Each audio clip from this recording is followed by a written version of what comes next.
Good afternoon, everyone. Time for another thrilling episode of Quiz Your Biz live. So this week we've got Dawn Gregory on.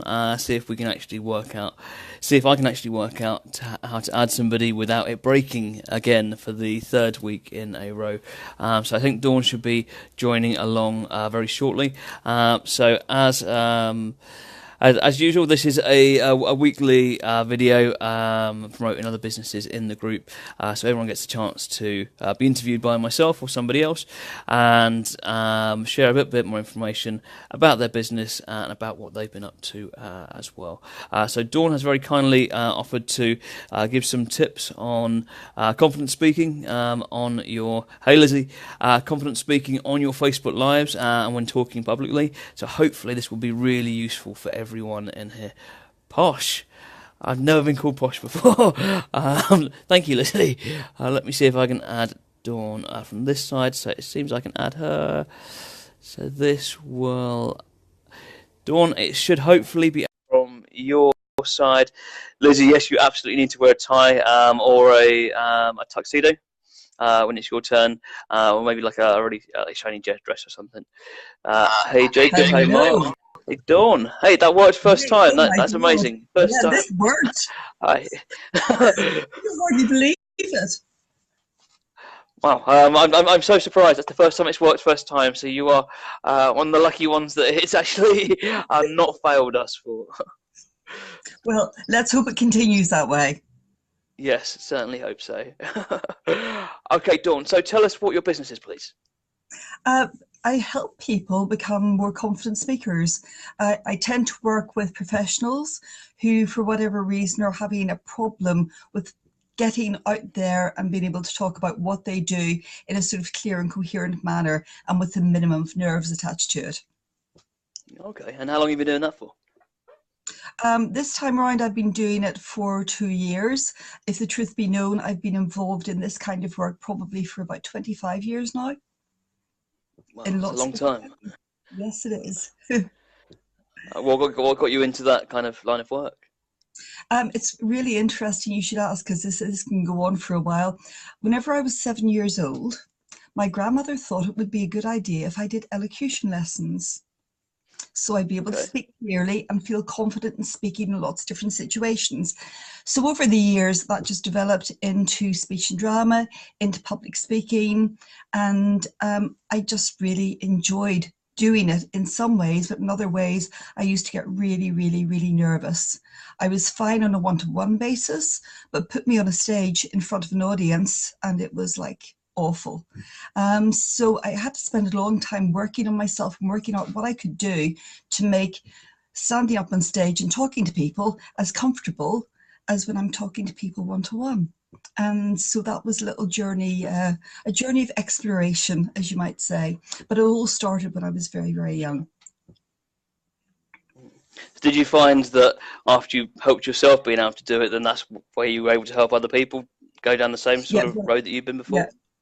very, very much so. And the thing of it was, in the early days, it was basically just talking to people. I never actually did it as a job or a profession. People would be saying to me, oh God, I have to do this presentation for work. Because I used to work in sort of large corporations as well. And then I kind of talk them through how they could do it with more ease. And then along the line, some of those people were better at things than me, like putting PowerPoint presentations together or, using social media, funny enough. And so we would Yeah. kind of bat off each other. So I would help them with their speaking and their confidence and tips around that. And they would help me with my ability, which is still in the early stages, really, of how to use things like PowerPoint effectively. Yeah. Yeah. Oh, So fantastic. that was And what? Sorry. No, that's sorry. fine. Carry on. Yeah, so it was just one of those things, and I think what really made it work for me was whenever I was working with those people, regardless of how informal it was, they would go off, they would do something, and come back and say, actually, I'm happy about doing the next one and the next one Mm. and the next one. So it was really good. And what sort of scenarios have you helped with? So I've helped people with interview skills. A lot of people find interviewing very, very stressful. They don't really think about how they present themselves vocally whenever they're actually answering questions and all that kind of stuff. So on one level, I've worked with people helping them to achieve jobs. On the other level, I've worked with people who have had to present for their businesses. Um, and at the moment, I'm working with somebody who's actually going to be speaking in Asia later in the year. I've helped people actually just grow in confidence about how they communicate effectively. So I had one client that I worked with who wanted to develop the ability to be able to get up and talk in public about their business style and what their business was all about. But the interesting thing was it positively impacted on how they were communicating with their clients, which meant their sales were increasing. And that was really cool. So actually, I work with people who are just doing very local things like networking, or people who are speaking internationally, which is And do cool. you find is it the same skills? Is it the same skills for people that are doing smaller stuff as the bigger stuff, or is it slightly Yeah. different teachings? Yeah. It's different in some ways. So, for instance, if somebody's doing a very local thing, it's a small audience of say up to about 18 to 20. It's a reasonably small sized room. We don't have to worry about thinking about how do you use a mic, best use of projecting your voice more effectively and things like that. When you're working with somebody who's going to present to maybe 200, 300 people, there will be technology involved. And Sure. so it's about helping them to make the best use of the technology so they feel comfortable when they stand up and speak. And that's quite something because it's not just the speaking technology. Generally speaking, all of a sudden, PowerPoint or Keynote comes into it.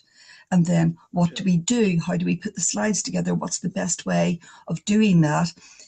And what happens if the clicker doesn't work? Or the technology dies or whatever.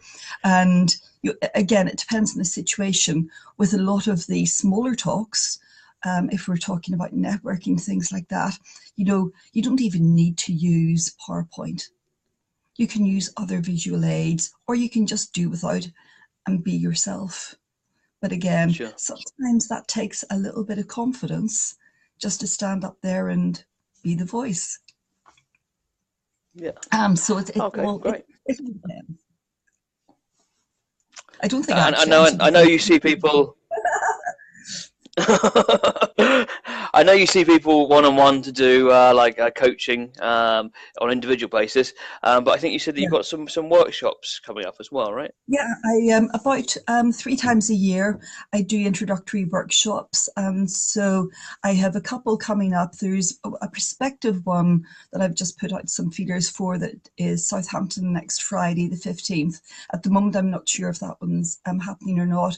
The one that is definitely going ahead is in Basingstoke on the 18th of June, and that's called A Taste of Public Speaking or A Taste of Confident Speaking.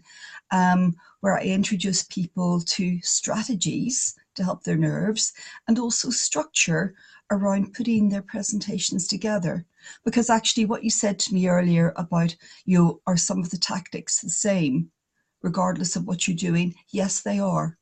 Whether you're doing a Facebook Live or whether you're standing in front of people at the front of a hall, there are um, certain tactics that you can pull together to help make that as stress-free an opportunity as possible. And then that's next Monday, the 18th. Yeah. That's right, yeah. Yeah. From So half we'll get you to nine. put the from 9:30 in the morning. We'll get you to put the link underneath, or you can send me the link, and I'll add it to this video as well, so people Yeah, can no to that. problem at Is all. there still spaces? Yes, there are some spaces. There are 5 spaces left. Okay, great. Yeah. And the other thing I know you do is your journal. Can you tell us about that? Right. Well, the interesting thing, how the journal came about, when I'm working with people one to one, I like them to record successes. I like them to record challenges. I like them to set goals for themselves.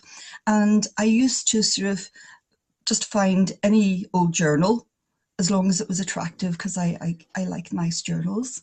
And I would give it to them and I would tell them, this is what you need to do. But everything was freestyle.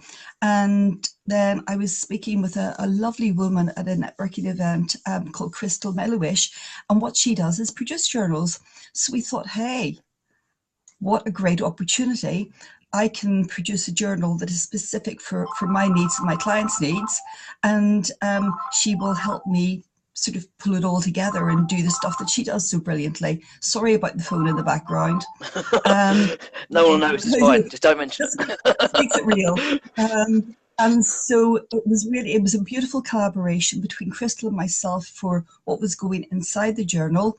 And then one of my friends is an artist, and she had designed a picture for me very early in my business to use for my branding. And so I was able to use Pat's picture for the cover.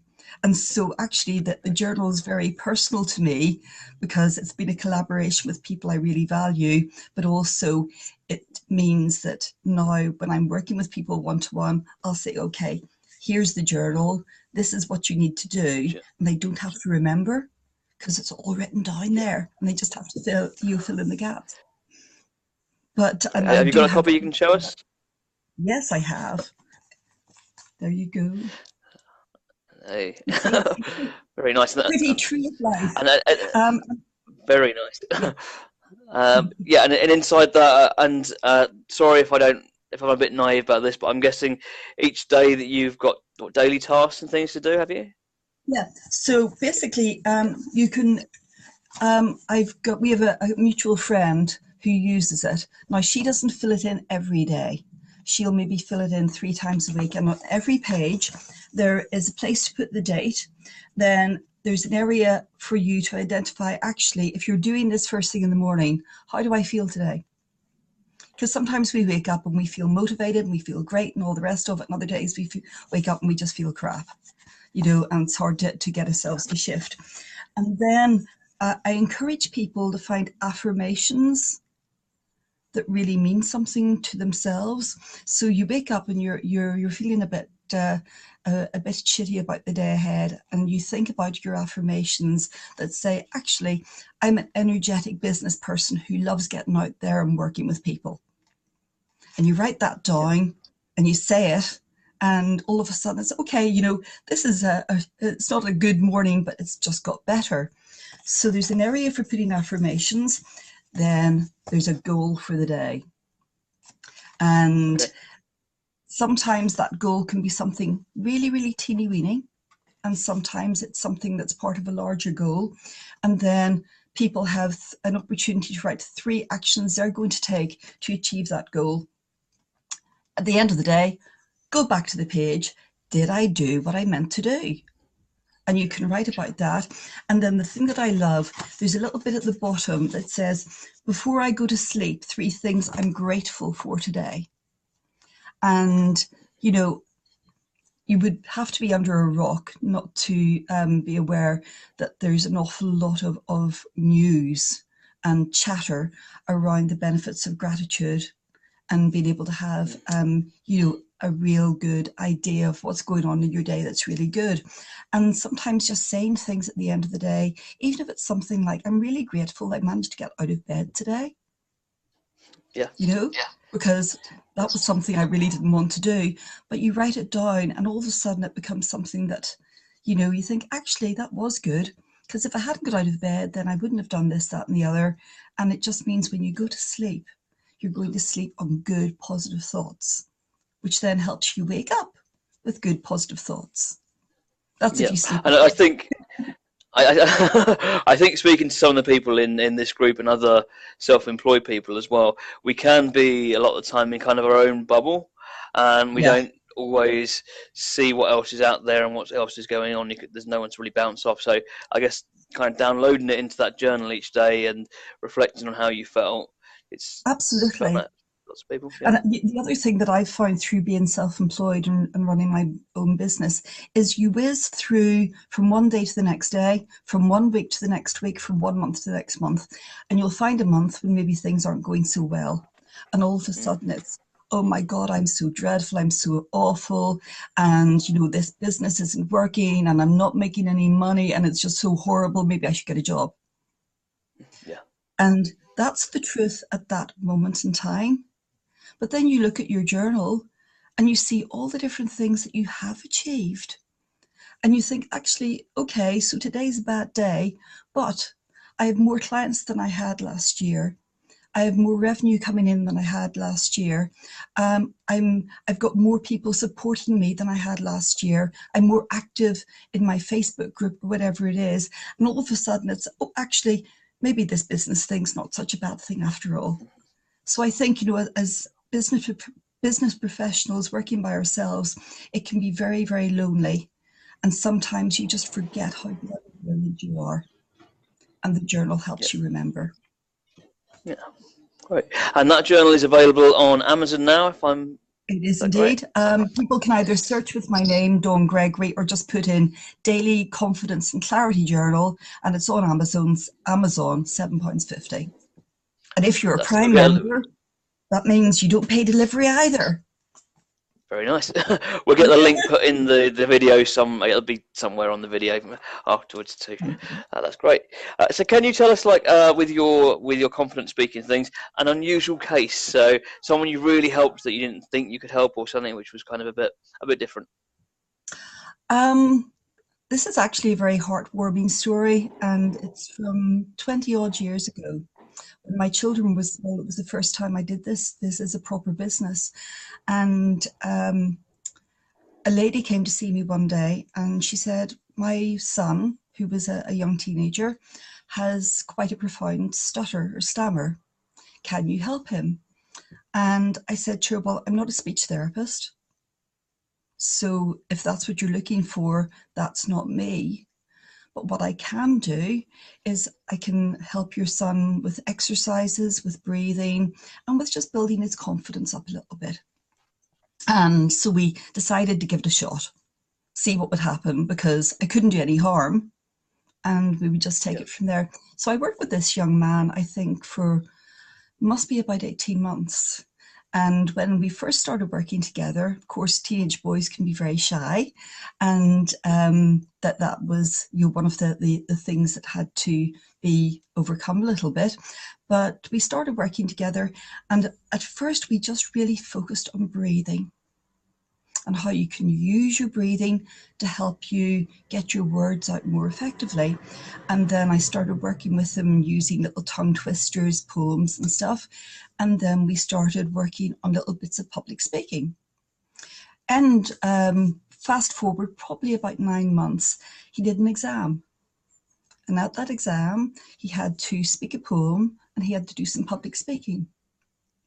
And I didn't pre-warn the examiner that he was being presented with this guy who had difficulty, and he did very, very well. But the one thing that made me really proud, apart from that was really good for him because it built up his confidence, was his mother was actually the head of sixth form in the school that he attended, and on open evenings he would never take part. And by the time we finished working together, he was regularly taking part in open evenings, showing prospective students and parents around and talking to them. Now, did he still have the stammer? Absolutely. He still had it, but it didn't stop him communicating. And that made me feel so good for that young man. Now he would be, I probably in his 30s now, so I do wonder what he's doing these days. But that was really quite something, that was very personal, and just with working with one person made a little bit of a difference to them. Another example I can give of somebody who came to me who was terrified of speaking, but more terrified of telling their boss that they couldn't do a presentation. And sure. That was really big, because this person had spent probably 30 years in a career avoiding speaking. and was told they had to speak at a conference in front of a whole stack of people, and just you couldn't say to their boss, I can't do that. So they found me, funny enough, through LinkedIn or something, and we started working together. And it was interesting because the person had a great voice, knew what they were talking about, knew their subject, but it was what was going on up here. So we did a little bit of work to get them more focused and confident about what they were doing. The one thing that really helped with their confidence was the fact that we had a very strong structure for putting together the presentation, which meant the chances of them forgetting what they were doing next was pretty remote. So they went off and did this presentation in Prague. And then the following week was asked to go to, I think it was Paris, but I couldn't be sure about that, but was asked to go to another conference and do the same talk. And, you know, all I got was an email. It wasn't them coming back to me and saying, oh my God, I need more sessions. No, it wasn't. They had what they needed. Yeah. They could do business, and it was great.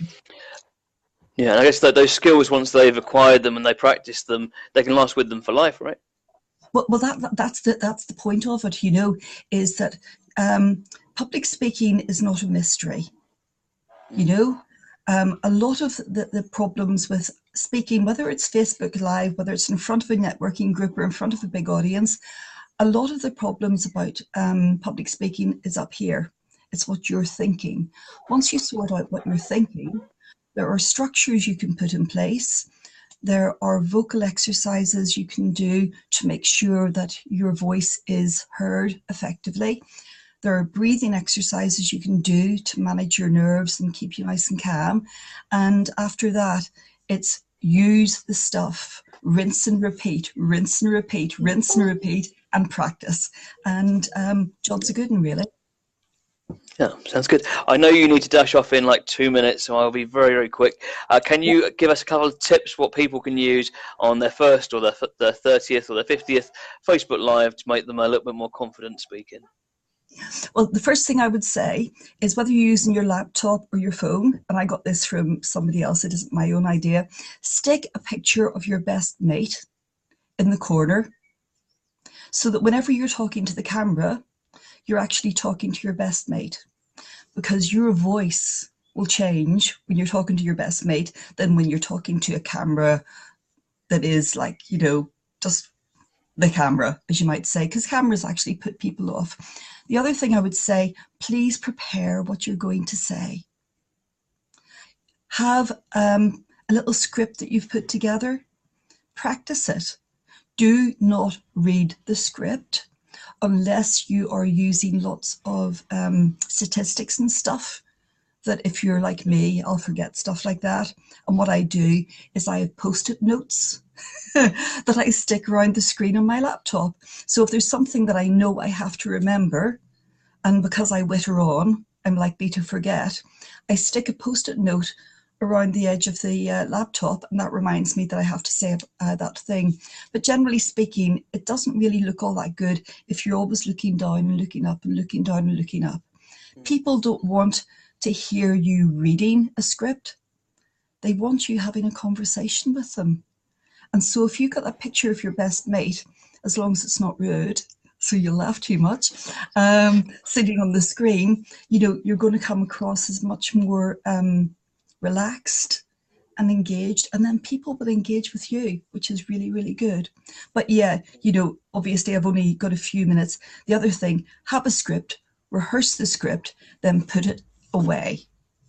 And if you go off script, don't really worry about it, because guess what? The people listening to you, they don't know what you're going to say next. Yeah. So whatever you do next, they think that's what you've planned, which is really cool. Yeah. Yeah. Those are my top tips. Thanks, John. Okay, so we will get your links to your book on Amazon, and we will get the links to your workshop as well. Anything else you'd like to share with us before you dash off? I would just say, you know, if you're thinking about doing Facebook Live, just do it. You know, regardless of any advice that anybody will give you, press the button, you know, things can go wrong. The second time I did Facebook Live, Facebook went weird. I couldn't switch the bloody thing off. And everybody's seeing me pressing the screen or pressing my keyboard or whatever it was and giving me advice, and it was a bit of a laugh. It's not as bad as you think it is. So if you want to do it, don't let yourself get in the way of yourself. Just do it. Yeah, and I would completely agree with that as well. Anyone that's seen any of mine will see the countless number of technical problems as you go along, and each time you do them, they do get easier. And I know the first one is really, really terrifying, but the more you do them, and the more you just do them and do them and do them, the easier it becomes just to talk at a camera and get used to doing it. So yeah, it's great. Yeah. And actually, your Okay. first one, all you really need to do for the first one is say, "Oh, hello, I'm here." Whatever it is, this is my top tip for today. You can be on for 45 seconds. And if you don't like it, you can delete it. Yeah. Happy days. Yeah, absolutely. Okay, thanks, Dawn. I know you need to dash, so I will let you go. But we'll get those links put in somewhere. And Brilliant. anyone that wants to speak to Dawn, get in touch with her. I'm sure she would love to help. Absolutely. That would be brilliant. Thank you so much, Dan. This has been such fun. Very welcome.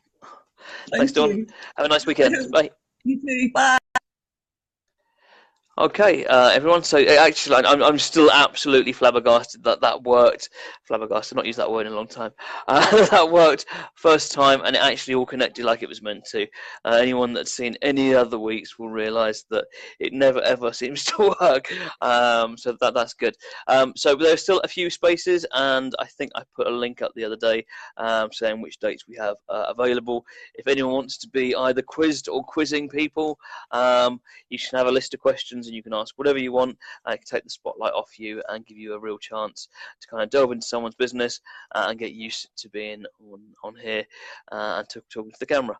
I'm still umming and ahhing a little bit like that, but I did it every time. It does get easier, and so the more you can do them, it doesn't matter what you're talking about. Just get on here and do them. If you're doing them in a business group like this one as well, then at least it's not out to the world, out to the public. It's not like your friends from the pub are going to see it, unless they're in this group too. So at least you can kind of get some practice doing it without it going out to everybody, and then when you feel a bit more confident, send it out to everyone else. Other than that, I hope you all have a nice weekend, and yeah, cheers for watching. Bye bye.